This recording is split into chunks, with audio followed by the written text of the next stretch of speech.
మీరు రోజు తీసుకునే కొబ్బరి నీళ్ళు ఎంతవరకు safe? Hello, this is dietitian Navyasai. So కొబ్బరి నీళ్ళు మనకు తెలుసు చాలా మంచిది, బాడీకి న్యాచురల్గా చలవ చేస్తుంది అని తెలుసు, చాలా బెనిఫిట్ ఉంటాయి అంటూ ఉంటారు. కానీ ఇవే తీసుకోవటం వల్ల డిసడ్వాంటేజెస్ కూడా ఉంటాయి. అవి ఫస్ట్, మీ షుగర్ లెవెల్స్ అనేవి త్వరగా హైక్ అవుతూ ఉంటాయి, అనేది బాగా స్పైక్ అయిపోతూ ఉంటాయి. సో హైపర్ కెలిమియా అనేది హైక్ అవుతూ ఉంటుంది బాడీలో, అంటే బాడీలో పొటాషియం లెవెల్స్ హైక్ అవుతుంది. ప్లస్ మీకు దీంతో పాటు గ్లూకోజ్ లెవెల్స్ అనేవి ఎలా అంటే డబల్ అవుతూ ఉంటుంది తీసుకున్న దగ్గర నుంచి, ఎక్కువ ఎక్సెస్ క్వాంటిటీలో తీసుకుంటూ ఉంటే. సో కిడ్నీ ఇష్యూస్ ఉన్న వాళ్ళకి పొటాషియం అనేది ఇంకా హైక్ అవుతూ ఉంటుంది.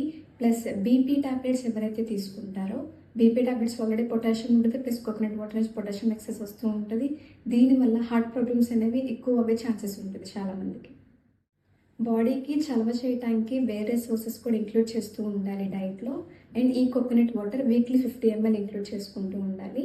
మెయిన్ ఇంకా డీహైడ్రేషన్ అవుతూ ఉందంటే ఓఆర్ఎస్ సాచెట్స్ అనేవి ఇంక్లూడ్ చేసుకోవచ్చు డైట్లో. For more videos follow our page.